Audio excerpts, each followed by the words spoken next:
Hey, Rebel Rouser. I'm Alan Voivod, and this is Star Wars 7 by 7 coming at you from the family vacation in Cape Cod for one more day.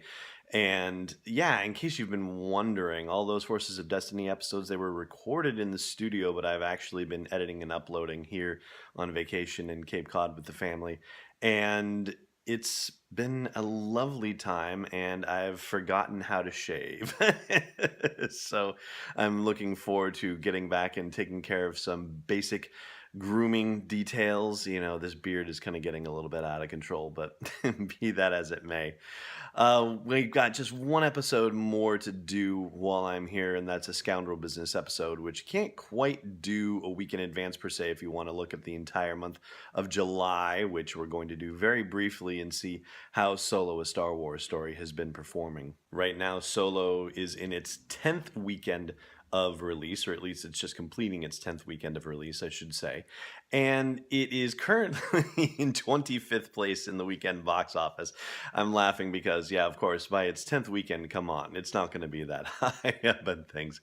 As far as its domestic gross, it is 7th for the year in 2018, and it's in 11th place worldwide. We'll talk about the worldwide stuff in a minute because there's a little bit of interesting stuff there, especially with Donnie Yen's recent interview with the Joe Blow website. And yeah, again, I'll get to that.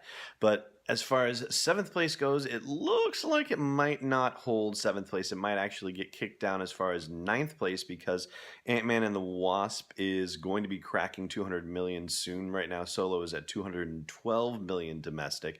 And so chances are Ant-Man will pass that. And the way Mission Impossible has gotten out of the gate, the 6th installment in the franchise, Fallout, it seems like that movie is going to get past the 212 million mark. That would actually also make it the highest grossing Mission Impossible movie. So yeah, maybe we're pushing the estimate here, but based on the reviews and based on how it's done these first couple of weeks, it seems like it's certainly possible that Solo is going to drop to 9th place domestically for 2018.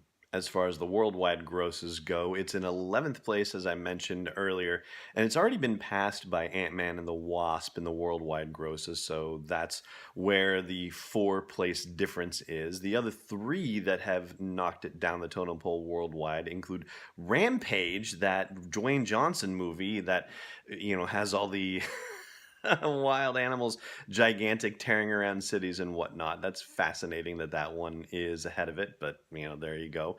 And then 2 movies that originate out of China, which the Box Office Mojo website has as Operation Red Sea and Detective Chinatown 2, which is listed as an action comedy, that last one. So probably 12th place after Mission Impossible Fallout, and then, who knows what happens with the rest of the year.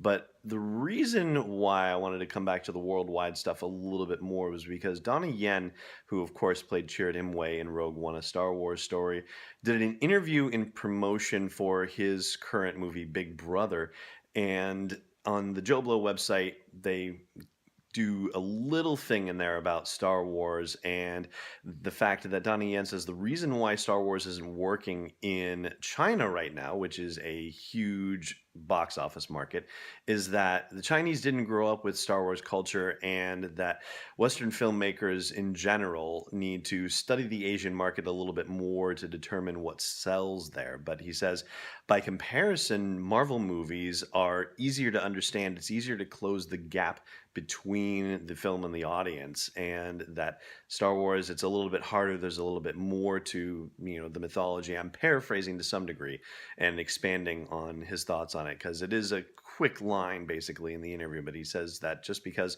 the folks in China have not grown up with the Star Wars culture, it's not as accessible to them, and that may be why Star Wars is currently having some comparative box office difficulties in China. So personally, for me, I think it would be really interesting if one of Lucasfilm's moves coming up, and I don't know how much we would actually hear about this happening, but it would be really awesome to hear that Lucasfilm is, say, opening up a new sort of executive level position for anything related to China, anything related to understanding the Chinese market and building up Star Wars culture in China. How do you actually take this legendary franchise, this amazing space opera. And how do you build the story in an entirely new country for an entirely new set of people?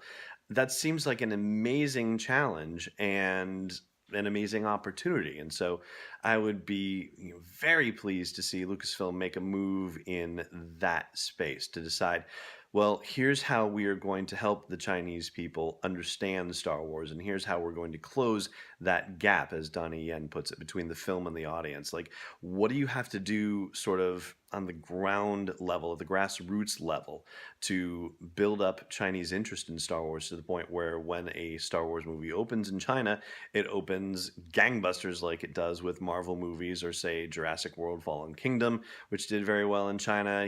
Movies that pretty much do well across the board, and they don't have the same sort of cultural translation challenge that Star Wars seems to be having, at least as Donnie Yen's putting it. And I think it's probably a reasonable explanation for it, but I would love to see Lucasfilm take steps in that regard personally. And I'm not saying that anything has to change about Star Wars or anything like that. Quite the opposite, actually. It's more that grassroots level education so that when a Star Wars movie comes out, Chinese audiences are already on board with it. They're like, oh, yeah, this is Star Wars. We know how this works. And so, it just goes off like gangbusters, just like it does here in the United States. And that's going to do it for our Scoundrel business look at Solo, except for one last thing that I'll do on the audio version of the podcast. Check that out at sw7x7.com/iTunes or wherever you like to listen to podcasts. But for now, it just remains for me to say thank you so much for watching, and may the Force be with you wherever in the world you may be.